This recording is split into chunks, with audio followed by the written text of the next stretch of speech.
Hey guys, so I just saw the movie Sinners, which is directed by Ryan Coogler, I believe his name is. Um, so he's a director who only thing I've seen of his is Black Panther 1 and Black Panther 2. I enjoyed Black Panther 1. I did not enjoy Black Panther 2, for the reasons I specified in that video. I haven't seen Creed, but my parents liked it, so it's just really not my type of movie.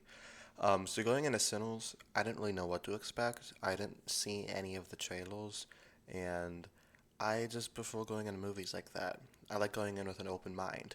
I knew like very little about the movie. I knew it had Michael B. Jordan and Haley Steinfeld, and it was about vampires, and it was set in 1930s, and that Michael B. Jordan played twins, and that was it. So coming into this semi raw, I guess, I think that was a good experience. Saw it with my dad and my sister. They really enjoyed it as well. Um, I I highly recommend going into it without watching the trailers. It kind of starts off, so it's a horror movie, but the first 40 minutes of it, there are no horror elements whatsoever. And some people might not like the beginning of the movie. Some people might think it's boring or something, but I don't know. I enjoyed it. I liked learning more about the town and the people who live in the town, um, the Michael B. Jordan characters, and Sammy. I feel like some of the people who think it's boring, they just have TikTok brain where their attention span is voided if they don't see flashing colors every 5 seconds, like a toddler. That's a discussion for another time. When things finally do pick up is when um, the opening night of the new jukebox joint becomes a full-fledged vampire horror movie. So nothing in this movie hasn't been done before. You know, we all know how vampires work. They hate garlic. They get stabbed through the heart with a stake. They have to be invited in. But I think what makes this movie work is the execution.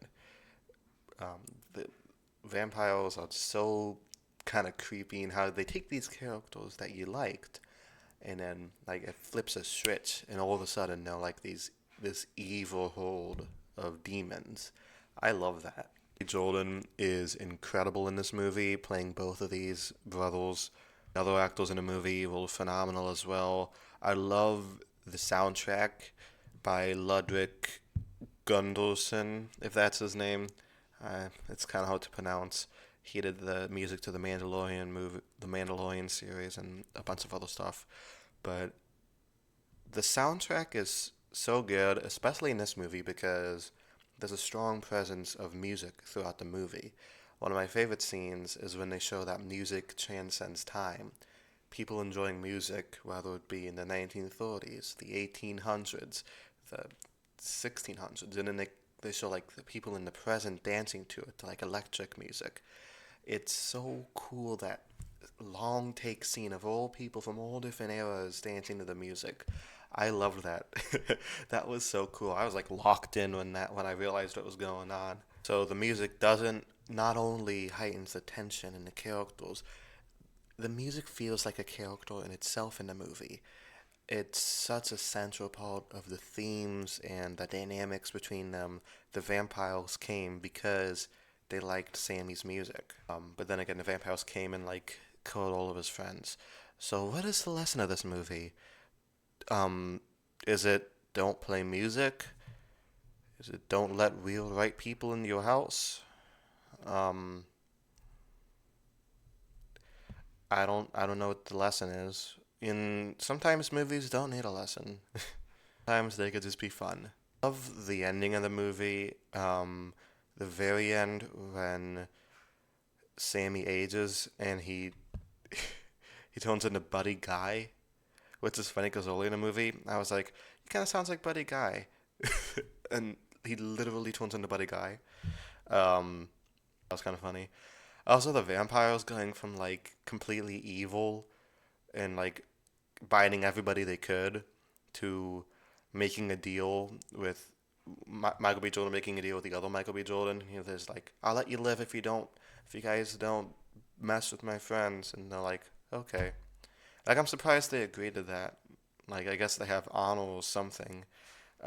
Maybe they were just having a bad day. Like, maybe they were just hungry that day, so they killed, like, a bunch of people and turned them into vampires. That's not really made clear, but the effects in this movie are great. The cinematography is great. So refreshing to see a big budget movie, a big budget blockbuster that isn't a sequel or spin off or remake, something that happened 20 years ago.